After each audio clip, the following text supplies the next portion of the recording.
All right, I think we can go ahead and get started. So hi everyone, welcome. Thank you for sharing an hour of your day with me. My name is Alex. I am a physical therapist here in California, and I also have my board certification in neurologic physical therapy.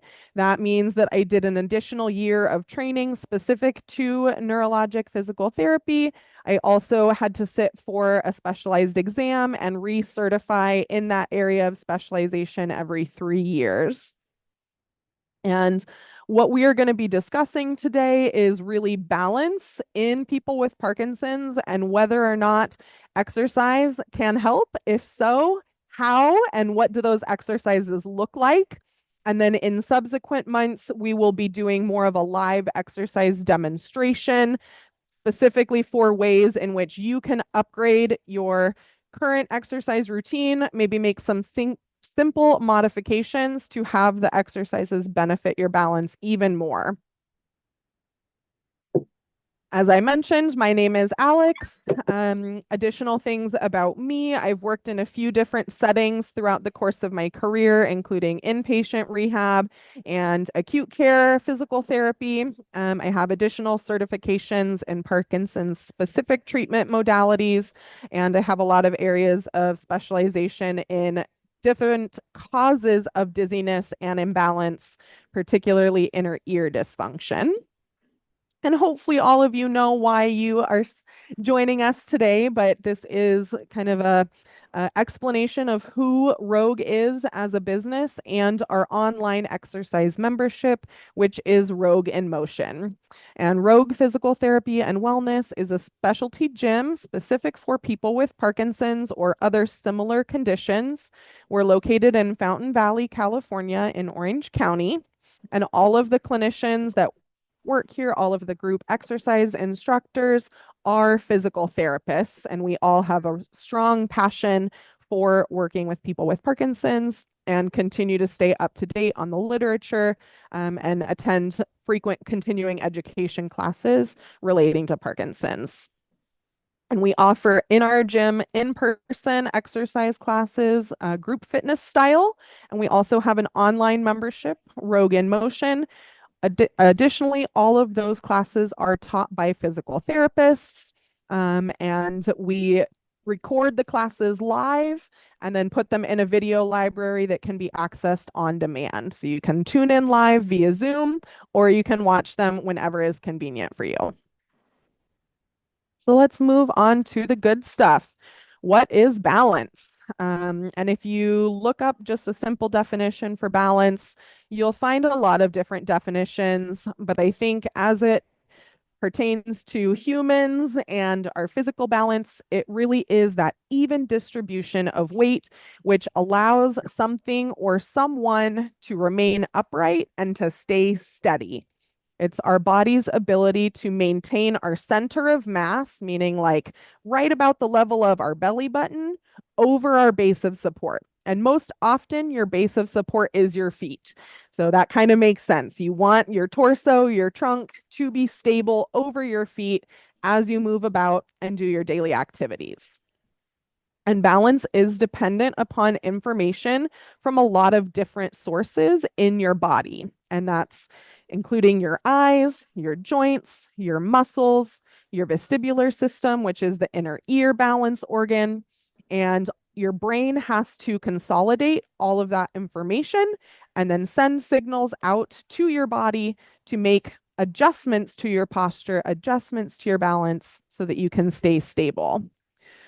And unfortunately, a disruption to any one of those components, any of the inputs from your eyes, muscles, joints, ears, etc., or the pathways that connect those systems to your brain, a disruption in any of those areas can lead to impaired balance, as well as symptoms such as dizziness, vertigo, nausea, blurry vision, or even double vision, significant fatigue, and difficulty with concentration. And this, I apologize, I think it's probably a little blurry on your screen as well, but I liked this graphic and that it's consisting of sensory information that your body receives from the outside world. Your brain integrates all of that information, processes it, and makes decisions about that information, and then sends signals out to your body that ultimately results in you maintaining your balance. And we'll talk about each of those systems in detail. The first system that I mentioned is input from your eyes.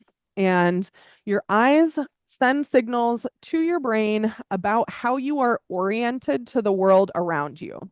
For example, you can line yourself up with a door frame or a tall building or anything else around you and receive information about your verticality. If your body is significantly off to the side of an object that you know to be upright, that gives you information about where you are within your environment. Our eyes also help us to determine depth perception or near versus far.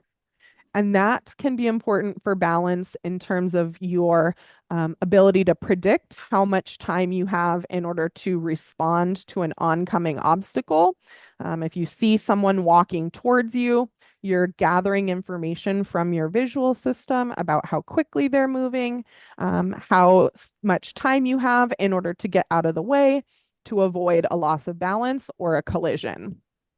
That can also mean information, for example, if you're falling, that the ground is moving closer to you / you are moving closer to the ground and need to respond appropriately in order to try and reduce the risk for injuries. The next source of information that helps us to maintain balance is sensory input from the muscles and the joints. So our body creates what's called proprioceptive information that tells the brain about where our body is in space. And the best way that I can explain proprioception is that even with your eyes closed, someone could come in and puppeteer you and move your arm into some strange, unusual position. And even though my eyes are closed, I can relatively mirror that same position with my other limb because I feel where my body is and have that internal sense of how it's positioned. The brain also uses stretch and pressure information to know about body position. So, for example, if you are standing upright and you begin to, Look at my email and give me a code. excuse me, Give me a code to my email. a code in your email.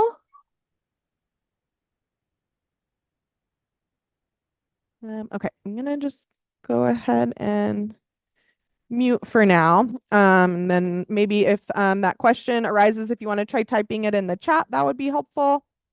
It was getting kind of a unclear audio signal there. So if you're standing upright, for example, and you begin to lean forward, shifting your weight into your toes, your body will sense that increase in pressure in the front of your foot versus the back of your foot.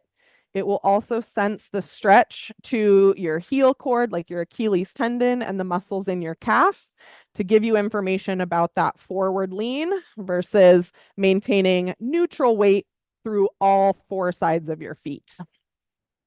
And when it comes to balance, signals from your neck and ankles are particularly important. Again, because that has to do with our weight shift, how our body is positioned over our base of support, which is typically our feet. And it also gives significant information about where your head is turning and where your head is located. Lastly, the input from muscles and joints can give you information about the type of surface that you're standing on. So for example, when you're standing on like a hard tile floor, it's much easier for your feet to sense those small, subtle changes in the amount of pressure between like big toe versus heel, versus if you're standing on something very soft, like padded floors with carpet or sand or grass. It's going to take a bigger change in your body position before the muscles and joints begin to process that change in position. Because it's a softer surface, there's more leeway before your body starts to sense it. All right, she said, please.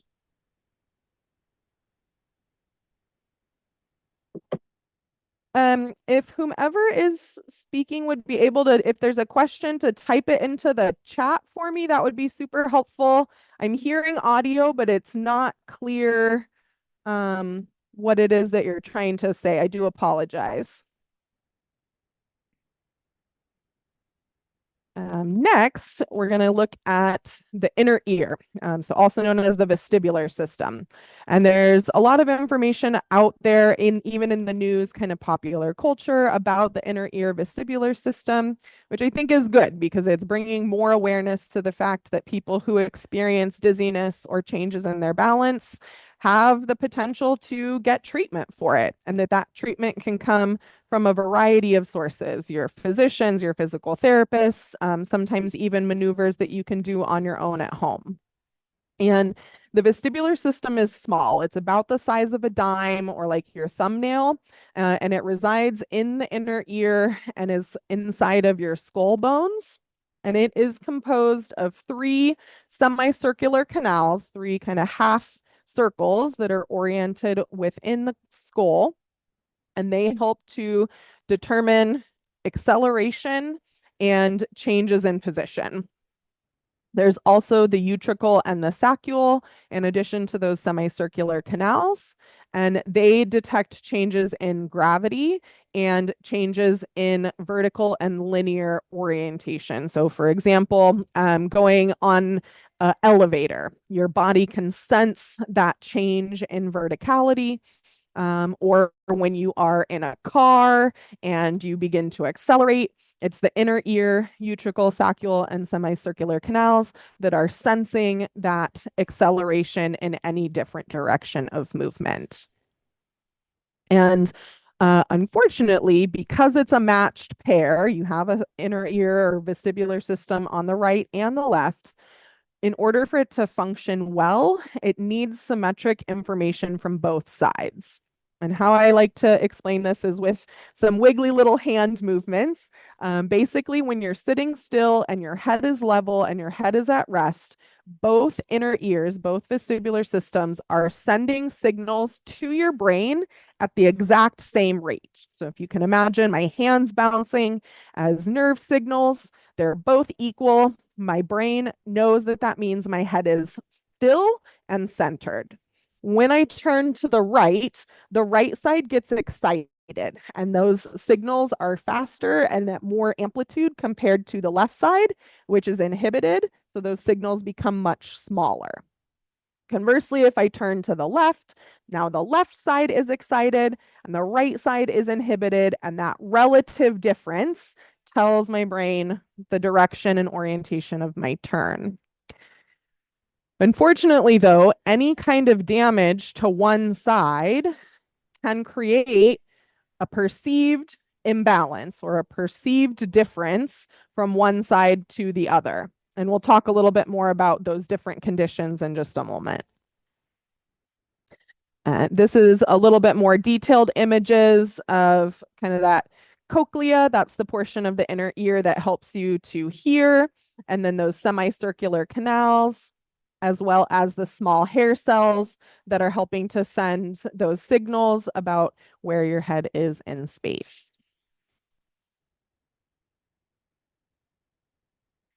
So, what happens next? Your brain is receiving all of this input from all different body systems, and then it has to process the information and make decisions about it.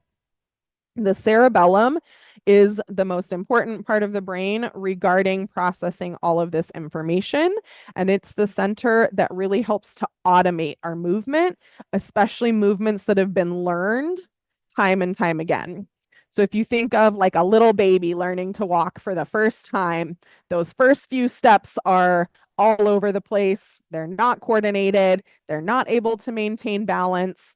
But the more that that little one practices, the more that they try, the more that their brain, their cerebellum, learns from the prior decisions and prior movements that it made in order to improve the quality of the movement moving forward.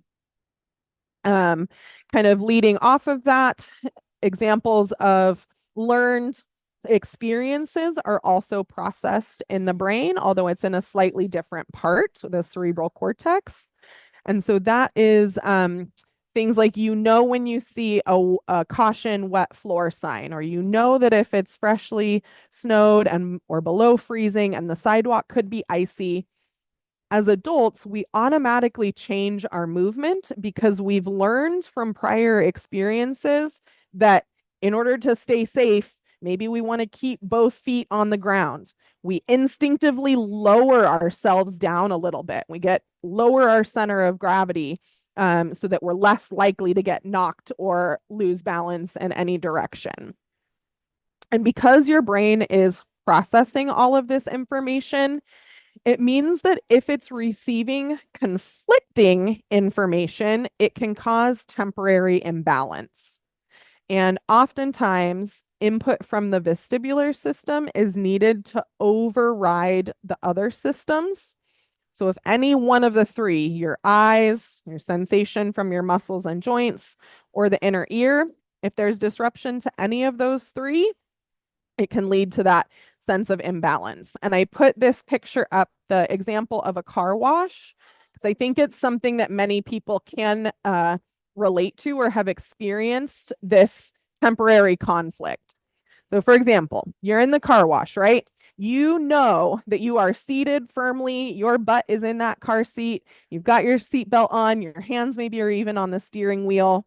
You know that you put your car in park, it is not moving, but the machine moves over you. And when your eyes see that visual movement, all of a sudden you get this momentary sense that your body is moving, even though it's not.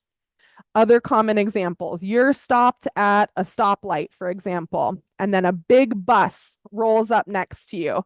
And for that brief moment that you see the bus moving next to you, coming to a stop, you kind of tense the steering wheel, you push on the brake a little harder. You're like, oh my gosh, I'm moving. Even though in reality, your position never changed, your eyes are deceiving you. One other example I can think of specifically where the eyes kind of play tricks on us is if you're standing in the surf at the beach and your feet maybe are even like sunk down into the sand, they're buried a little bit, but that next wave begins to wash in, and as the water sloshes and the outgoing current and the incoming wave mix, again, it can cause this disorientation or temporary sense that your body is moving. Another example of that is less about your eyes playing tricks on you and more about your inner ear playing some tricks on you is people who get car sick. Especially if you're like in the back seat of the car, maybe you're trying to read or do something on your phone. What you see directly in front of you, that book, your phone screen, is not moving. It is static. Your body physically is not moving. Again, you're secured in the car seat, but your inner ear can sense those twists and turns and those changes in acceleration or deceleration as the driver drives the car. And so now that conflict, what my eyes see and my body feels doesn't match what my inner ear feels, causes motion sickness. All right, so now that we know kind of how the brain receives that information from the outside world, we'll discuss a little bit about how it responds and the ways in which that contributes to balance. So basically, your brain processes all of that information and then sends impulses back out to the body to generate movement in the eyes, head, neck, your torso, your limbs, in order to help you stay balanced, all while maintaining clear vision. And the good news is that even though there may be disruptions, things that lead to imbalance, practice can always make permanent nerve pathways. So the more that you practice something, the more that you challenge your balance in specific exercise modalities that we'll talk about, you're always capable of making improvements in your movement and having basically neurologic reorganization throughout the lifetime. The first area of motor output that I want to discuss is the vestibular ocular reflex. And this is a reflex that is generated from the inner ear, signaling to the brain, and then the brain sending a signal back to your eyes. And it produces compensatory eye movement in response to head movement that is equal and opposite in order to keep your vision stable. And it functions in all different directions, like horizontally, vertically, on a diagonal, and it tends to function best at faster velocities. So you're asking me, okay, Alex, you just used a lot of big words. Like, what does all this mean? Think about you're just walking down the street. As we walk, there is naturally a jostling or bounce in our head movement. So the vestibular ocular reflex is responsible for feeling that vertical displacement or that bounce, and then quickly interpreting that information, sending a signal out to your eyes, and making sure that your eyes move in the equal but opposite direction of that bounce in your step so that it doesn't look like your world is bouncing up and down with every single step that you take. Similarly, I can look straight ahead at the computer screen. I can turn my head from side to side, but I am still able to see what's happening on the computer screen. And that is basically one of our most important reflexes when it comes to not having blurry vision and making sure that your eyes are helping you to maintain balance appropriately. So this graphic is an example of a head impulse test, which is a test that like a physical therapist or your physician might do to diagnose an abnormality in that vestibular ocular reflex. And what they'll ask you to do is to look at a stable target. It's usually like the tip of their nose, and then they will quickly move your head from side to side. And they're looking for a corrective saccade or a jumping movement in the eyes. So that in example 1 here, the head is moved, but the eyes stay locked on to the target, which is the blue star. And then in the subsequent example down in the bottom row, when the head is central, the eyes are looking at the blue star. But when the head is moved and turned, the eyes initially follow the head, looking away from the blue star, realize that there's been an error, and then the eyes jump back in order to refixate. And the term for that refixation is called oscillopsia. And it's basically like a jumping or oscillatory phenomenon of your vision, kind of jiggling and wiggling around. So one of the exercises that we'll go over is called ×1 viewing, or VOR ×1 viewing. And it involves specifically training that vestibular ocular reflex through gaze at a stable target. If I'm looking at my thumb, I try to keep my thumb clear and in focus while turning my head from side to side. You do that for a specific amount of time and build up to a specific velocity in order to improve the way your brain processes the information from both ears. So why don't I go ahead and pause and go ahead and just re-ask if there's any questions thus far. We've gone through tons and tons of information already. So if anyone would like to unmute themselves and try and ask a question, I welcome that, or you can definitely type it in the chat.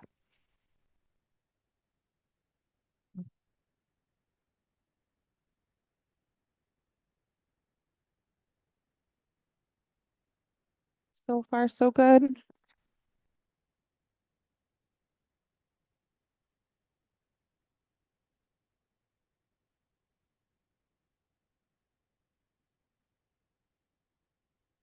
Mary Lou, I see that you've unmuted. Was there a question? Well, I was just thinking about if a person has like a mild hearing loss, like I've had my ears examined like in office, if there's some mild hearing loss and that affects the balance, right? Or it can. Is that what It can, absolutely. so it's a good reason Um, to get a hearing aid, right? Or yes, yes.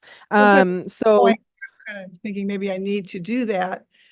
And I just don't know. I don't know how much it affects my balance, but I do have some balance issues.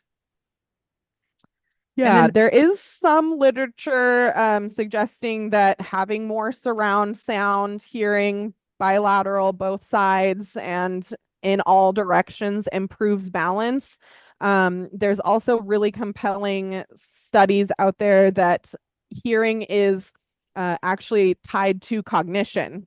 And that people who are significantly hard of hearing are missing out on conversation. They're missing out on other types of auditory stimuli in their environment, and it can lead to more significant cognitive decline in time. right. But as it relates specifically to the inner ear and less about your external environment, there are many things that can cause hearing loss. And especially if it's an abrupt hearing loss, meaning like, I went to bed, everything was normal, I could hear well. I woke up the next day, I could hear absolutely nothing in one side. That is a medical emergency. And it's usually due to either a viral infection or some type of disruption of the blood flow to the inner ear.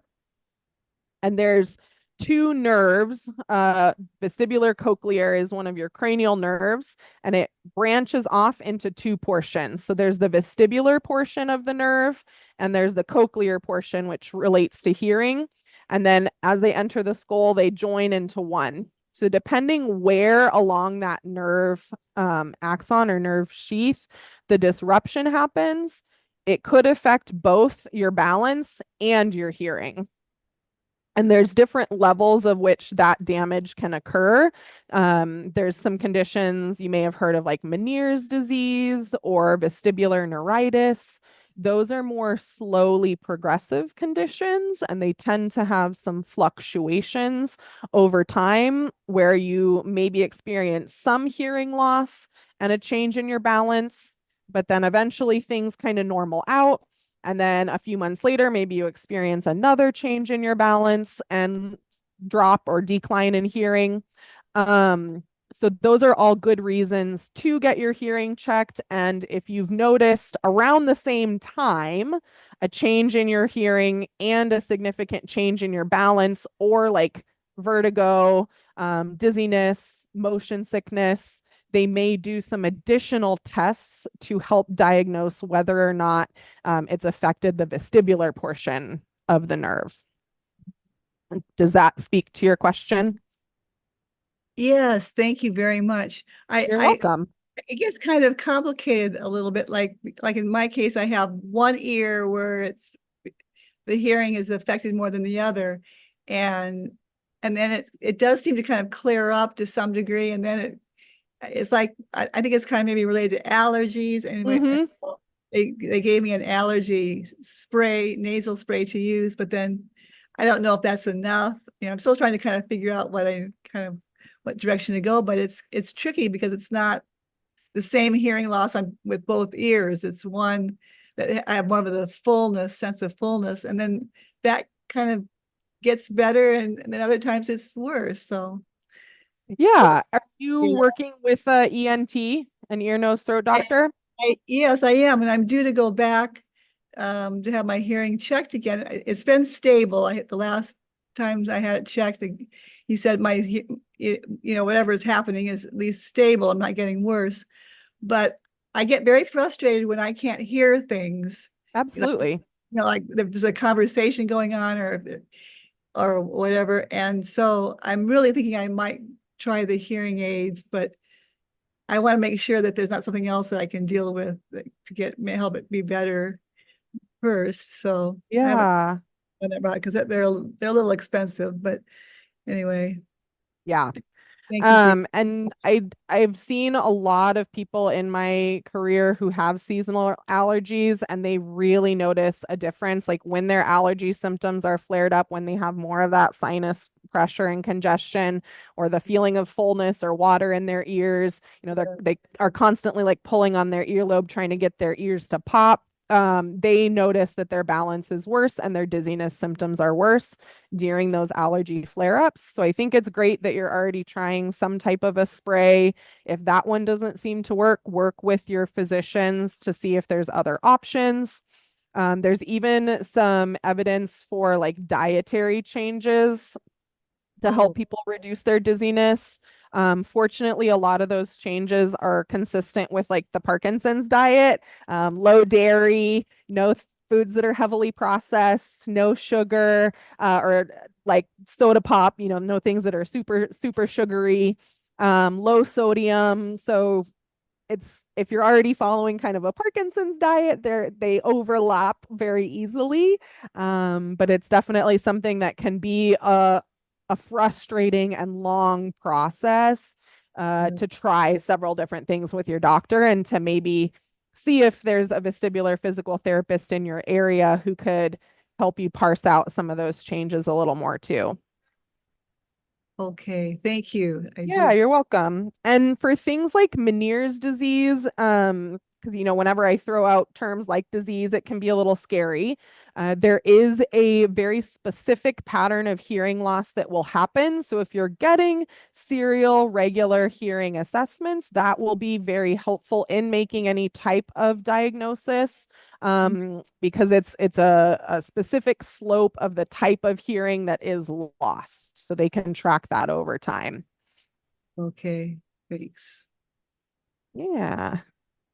Awesome. Great discussion. I appreciate it. Anyone else? Questions?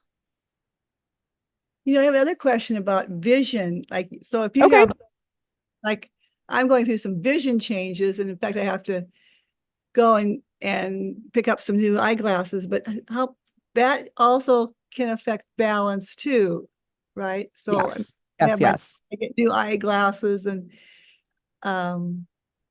maybe that will help a little bit with balance too. I don't know. Yeah, I think there's good potential for it to help. Whenever someone is considering cataract surgery or getting bifocals for the first time, if they already have difficulty with balance, I really encourage them to talk with the provider, their ophthalmologist or whomever is making those recommendations, because I have also seen quite frequently in the period of time when people are adjusting to their new bifocal lenses, or even trifocals, that they have more falls during that interval because they're not trained to look like at the different focal lengths in the lenses, and it can lead to things like not realizing that there's a curb, or that there's not they miss the first stair in the flight of stairs. Similarly, like right after cataract surgery, oftentimes they'll do one eye for near and one eye for far, and there's definitely an adjustment period in terms of your brain learning how to use one eye for one thing and one eye for the other instead of having them both work together. That doesn't mean you shouldn't get those types of glasses. That doesn't mean you shouldn't get cataract surgery. It just means that you want to really talk to the provider about what are some risks, like what is the time frame that you usually see people take to adjust, so that you can plan accordingly of like, okay, maybe during this period of time, I'm going to see if a friend or family member can stay with me, or I might choose to use an assisted device like a walker to just keep me a little bit safer. Not planning any trips to like new environments. It's easier with the stairs if it's your stairs in your home that you've lived in for 30 years versus if you're going to somebody's whose home you're not as familiar with, and just doing your best to keep yourself safe as you make those adjustments. Right. Well, those are good points. I'm having probably cataract surgery in 5 years or so, they said. I mean, that's what Okay. and I am used to the progressive lenses, so I'm good there. Okay. Thanks for the tips about the cataract surgery, because I think I have that in my future. Yeah, and I recommend getting a second opinion with absolutely everything, if at all possible, and then just asking them as many detailed questions about what you can expect as possible. Roger, I see that you've unmuted. What would you like to ask? I have a challenge with hearing. Back in November, my left ear was plugged, and it would plug and unplug. And from the first of the year, now my right ear sounds like I'm swimming underwater when I'm on dry land. It comes and goes.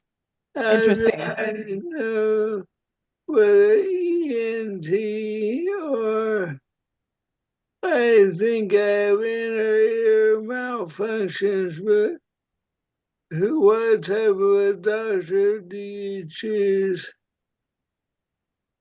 Yeah, great question. So it sounds like you're experiencing kind of a few different phenomenon, including some fluctuations In within. addition, I've got Parkinson's and strokes or whatever, so I got posture and balance. Yes, yes. So for you, it's even, Messes up a lot. yeah, you've definitely got kind of impairments coming from multiple sources. It's always best to start with your primary care physician because a lot of insurances require a referral in order for you to see any type of specialist. And then your primary care physician would be able to make recommendations. An audiologist is typically the doctor who is going to focus more on the hearing testing and prescribing hearing aids. And then an ear, nose, and throat or otolaryngologist are the other types that they may refer you to for even more specialized assessment regarding that fluctuating hearing loss. Okay. Yeah, but Thank you. you're welcome. Yeah, I always say primary care should be the first stop just to make sure that correct referral is in place in case you need that for your specialist visit to get covered.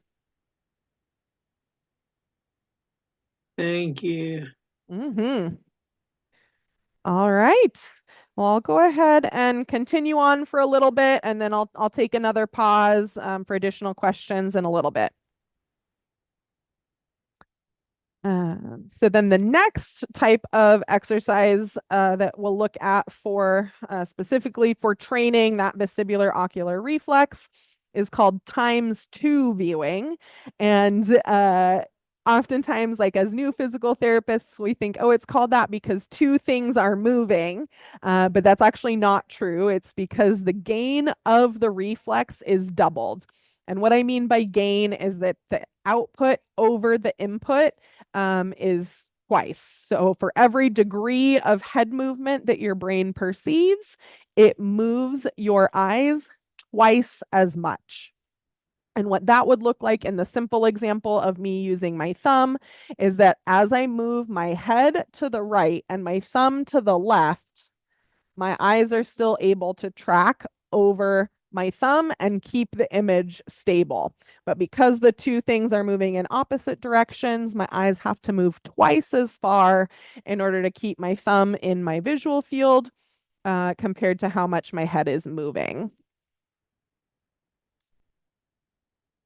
And then the next reflex that's important is vestibular ocular cancellation. And this is basically your brain consciously overriding the reflex to move your eyes in the opposite direction of head movement. Examples of when we use this in daily life, looking both ways to cross the street. You're in the supermarket, you're trying to find your favorite box of cereal, and so you are intentionally turning your head to both sides. You want your eyes to move with your head and for your vision to be clear when your head stops moving. So how we train that is basically to move the target and your head together while your gaze remains stable. So if my example is my thumb, right now it's in line with my nose. I'm going to move my thumb and my head simultaneously. Everything in the background is blurry, but the image of my thumb is stable. And that is also training your brain to kind of override the excess information of that blurry background. So I've included a couple videos here. I don't know if it's like super critical that we play them right this second. I'll probably circle back to them at the end just to make sure we get through the other content and have time for questions. But I demonstrated the times one is stable target, head moving, times two is target and head moving in opposite directions. And then cancellation is head and target moving together. And those are exercises that you can start to incorporate into your daily balance routine if you are so interested. Unless you have a really specific vestibular diagnosis or experience severe vertigo, it's probably not necessary to do those specific exercises, but what is indicated is to just do more head movement in whatever exercises you're already doing. And I'll talk more about that in a bit. But if, for example, if any of you are familiar with the power moves, Parkinson wellness recovery, it's really easy to do those and just keep your head looking straight ahead the entire time. But instead, if like when I do my rock and reach, if I actually look and gaze up at my hand, now all of a sudden those movements you're already doing as part of your exercise routine become more of a balance exercise by incorporating head movement. And then the next thing on our list to discuss is some of our body's writing responses. And basically, the information your brain receives sends signals back out to your muscles in order to make changes to the tension of your muscles, especially those muscles that help hold you up against gravity, and that also are responsible for making your head tilt, like writing reactions. You think, for example, if you put like a small child on top of a ball and kind of roll the ball to one side, their head is going to naturally start to tilt in order to try and keep their eyes in line with the horizon and their head oriented to gravity as best as possible. Other examples of writing responses are how our body changes the position of the entire body. I didn't say that very eloquently, but let me explain. We have a few different strategies that are really common in how we make adjustments and writing responses to a loss of balance. The first is an ankle strategy, and that is truly your ankles are the only thing that is moving. Everything else stays stable. Second is a hip strategy, and that is your ankles and your hips moving with your trunk changing position over your stable feet. The third is to lower our center of gravity, meaning we get all of our body down towards the floor so that if a true fall or loss of balance occurs, you're already closer to the ground. It's a little bit safer. And then last but not least is taking a step. So let me back up for just a second so I can demonstrate those a little bit more in a way that will probably make more sense. So for example, I'm standing still. If someone kind of just nudged me a little bit, an ankle strategy would be appropriate where my body sways. I feel that change in pressure from my feet into my heels, but nothing else is necessary to adjust or correct my balance. Then next is that hip strategy. So if someone who's not paying attention came up and they really checked me in the shoulder, it's going to knock my shoulders back, creating that extension through my hips. And then my body is going to quickly respond using like my abdominals, my hip flexors to pull me back forward. So it's kind of that forward, backward motion centering about the pelvis.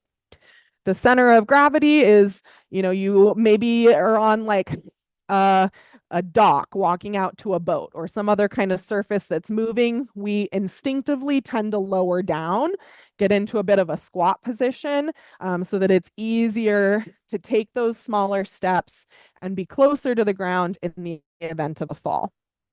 And then last but not least is the step strategy.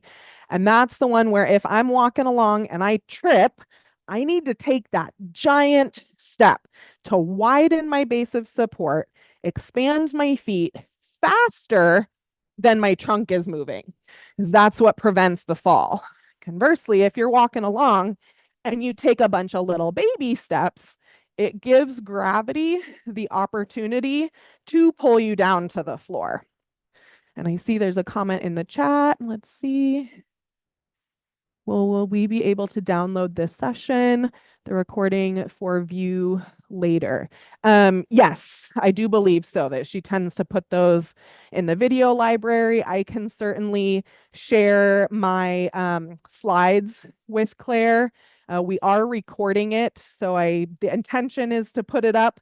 I just don't know when that will be ready, but it's usually pretty quick, like a couple days.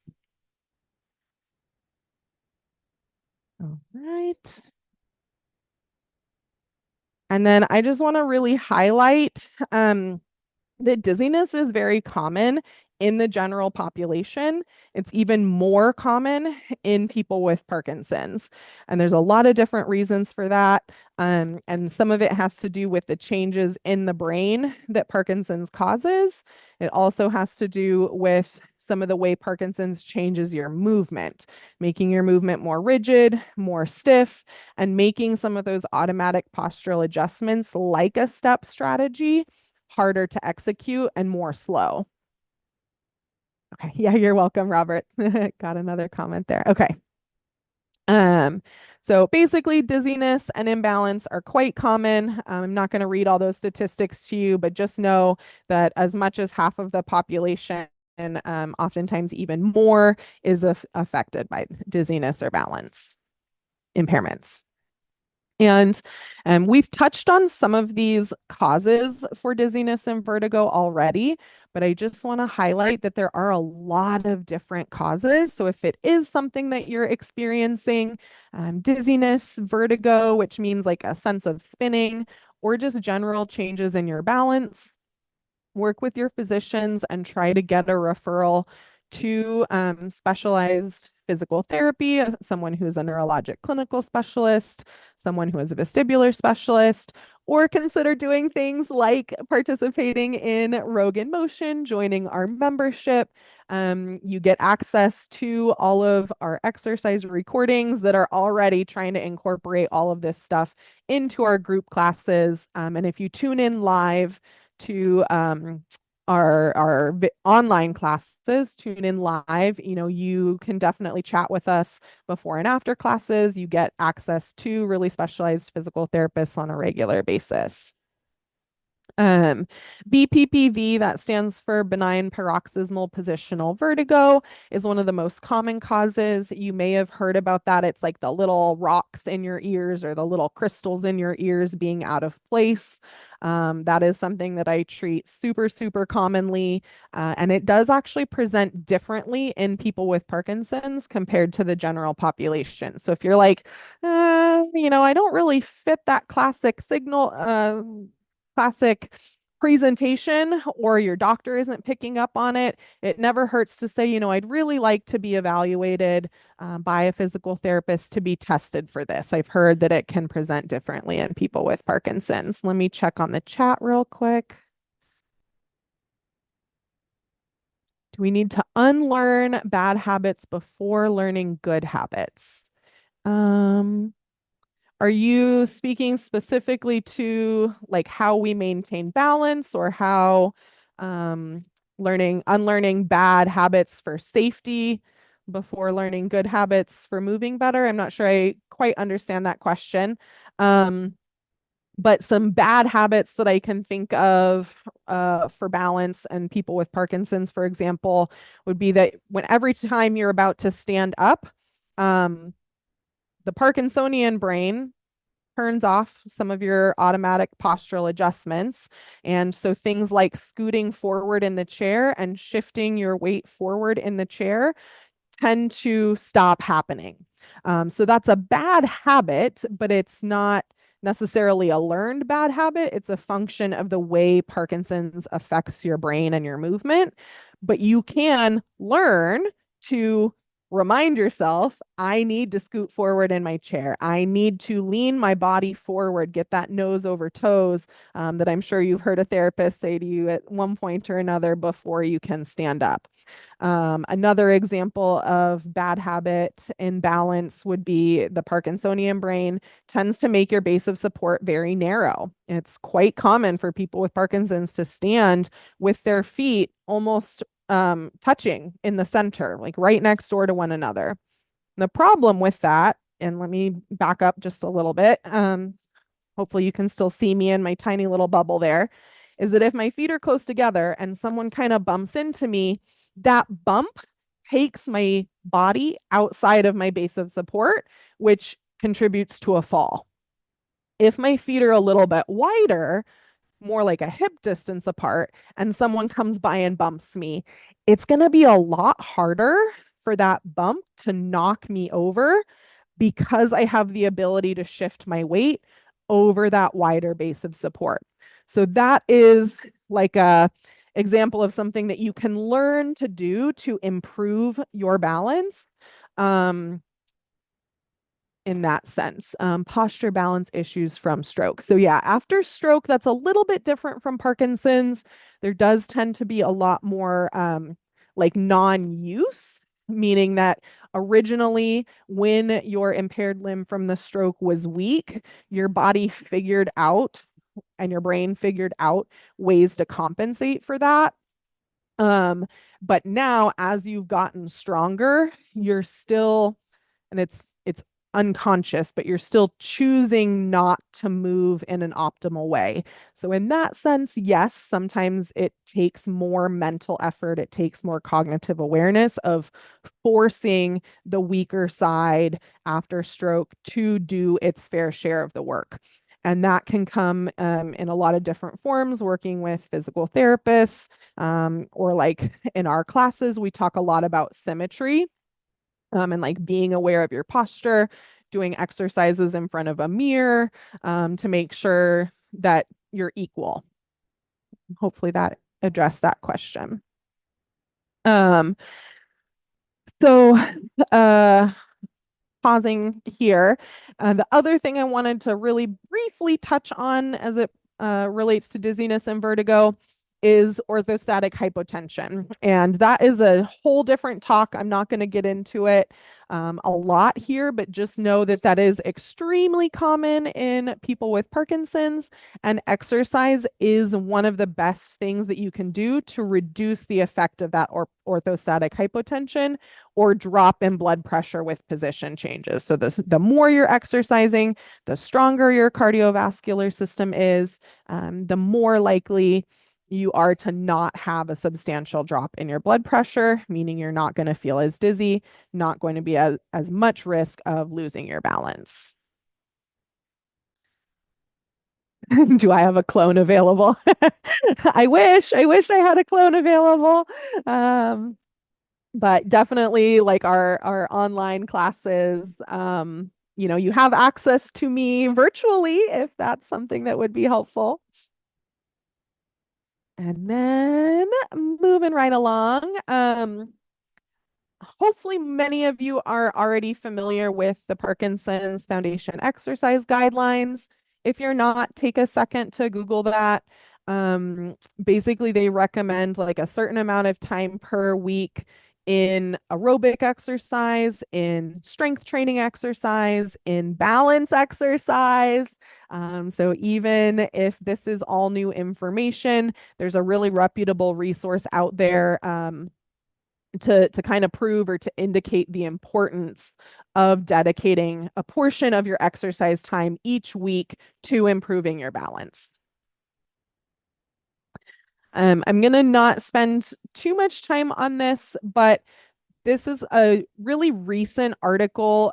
It's from this year, 2024, and it's a review article, meaning the authors took information from tons of other smaller studies to synthesize the information and provide as much information in one article as possible. But this is the first time that I have seen in like medical literature a connection between vestibular dysfunction and non-motor symptoms of Parkinson's, including dizziness, sleep dysfunction, mood disorders, and even some cognitive changes. The dizziness, orthostatic hypotension has been known about for quite some time, but kind of this non-specific dizziness or vestibular dysfunction as a side effect of Parkinson's, I've not heard that discussed before. There's actually quite a substantial amount of connections with our vestibular system and your circadian rhythms. So impaired vestibular function could be causing sleep disturbance. There's a lot of connections between our mood centers of the brain and our vestibular centers. So if you're off balance, if you're feeling dizzy, that may be contributing to anxiety, or the vice versa. The opposite could be true. If you're having a lot of anxiety, that can actually trigger changes in your balance. And then we talked a little bit about how cognitive challenges could potentially relate to hearing loss. But there's also now some proof that the vestibular centers in your brain have connections to other cognitive centers in your brain. So on this slide, let me make it just a tiny bit bigger, sorry. I wanted to touch on some really basic exercises that you can start to incorporate on your own at home. The most common are standing with your feet together.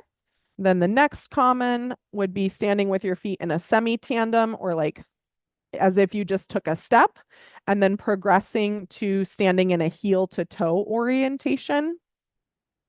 With any time that you are challenging your balance or doing new exercise, please make sure that your environment is safe for you. I usually recommend standing with your back to a corner where two walls meet and then putting a chair in front of you. Because that way you're surrounded in all directions, so that if you do sway or do have a little bit of a loss of balance, the worst thing that can happen is you'll just lean back a couple inches and be in contact with that wall so you can right yourself. Additional progressions, like if you try holding for about 30 seconds in all three of those positions, and you're like, easy peasy, could do this all day.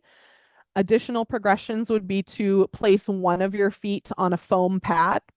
That's another way that you can, like with the example of the person who has a stroke, Roger's question, that if your weaker leg that's more affected by the stroke isn't contributing as much, you've learned not to use it as much, you can hinder your stronger leg in like a regular standing position by putting it on something soft.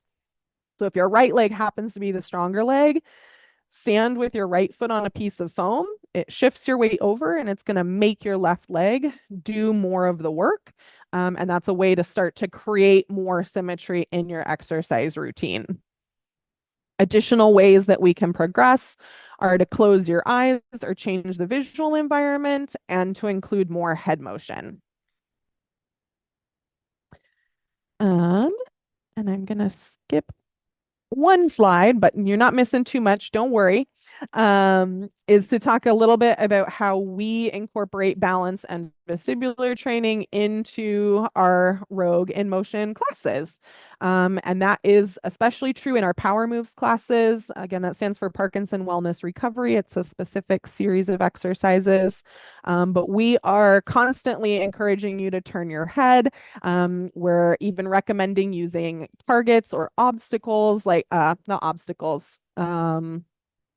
I can't think of the word that I'm looking for, but like play items, basically like a ball or a scarf, so that as you're throwing, as you're catching while doing your power moves, it's encouraging head and eye movement in a coordinated way to stimulate the inner ear. We're going to make you change your foot position. We're going to ask you to do your power ups in a heel to toe foot position so that you're getting reminded to alter that and to do both sides in front. We are going to recommend that you change your flooring surface, and we may even ask you to do some of the exercises with your eyes closed. In some of our other classes, like the high intensity or functional interval training, strength training, boxing, a lot of the modifications are similar. For example, head movement, doing functional strength training, like a kettlebell swing, where you're watching the kettlebell move, or if you're doing an overhead press, I'm going to encourage you to follow the weight with your eyes. We'll choose exercises that vary your foot position. So like a Romanian deadlift, you can be in a split stance or stride stance. You can also try to do that with single leg balance, maybe with like a light touch of your fingertip onto a chair or countertop to make it safe. We can include changes in flooring surface and do include that into classes. And then we're constantly trying to focus on muscles that are most important for balance, like your ankles, like your glutes, like all the muscles that surround your shoulder blades, in order to keep you more upright against gravity. And then the last thing that I wanted to highlight is that the exercise needs to be at an appropriate level of challenge. And this study looked at the rate of perceived stability. And many of you have probably heard of the rating of perceived exertion before. And this particular study correlated that like rating of perceived stability with the person's ability to do a specific balance task, and then how challenging they felt like the exercise was.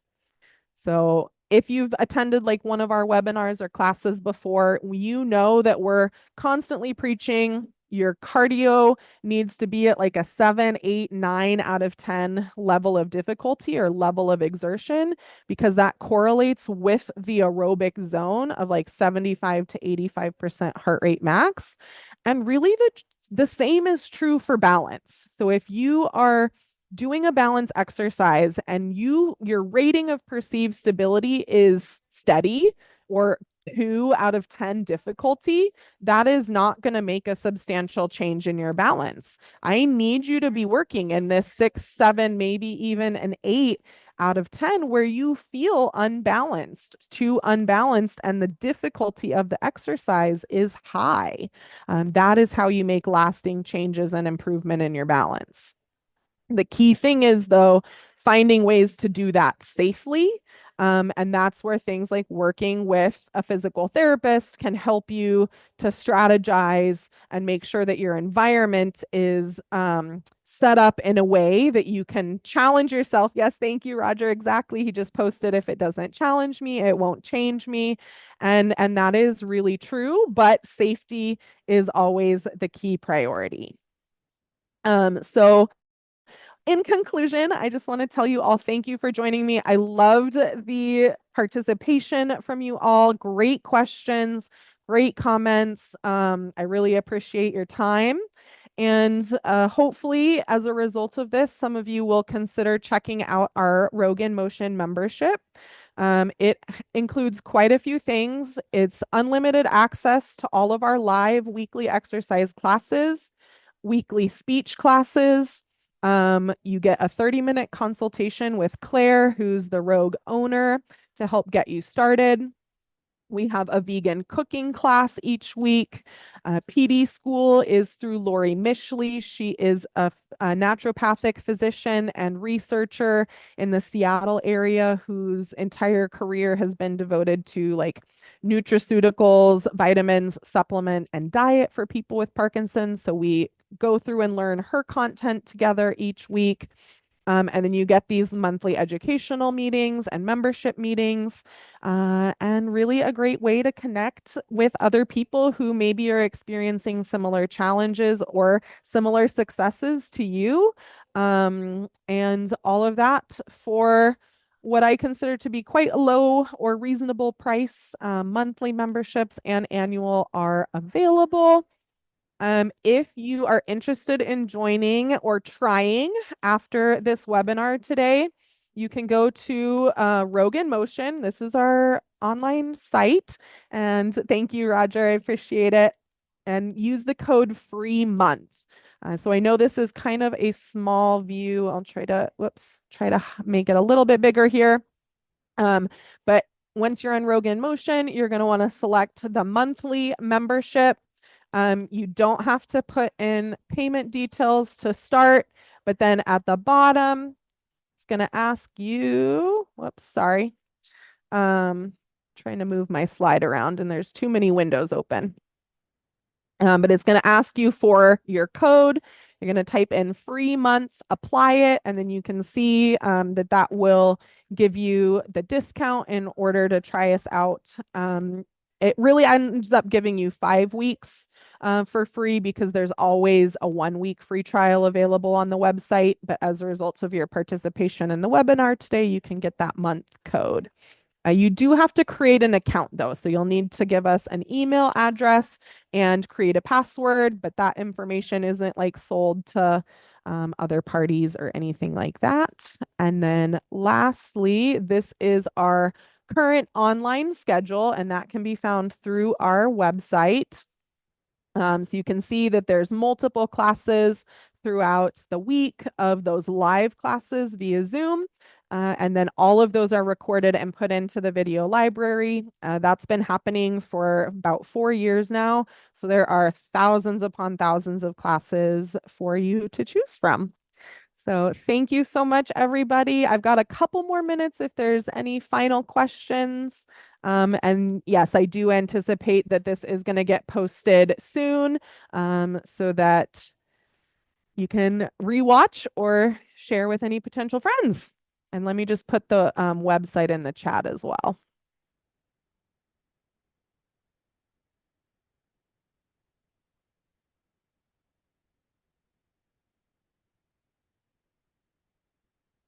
All right.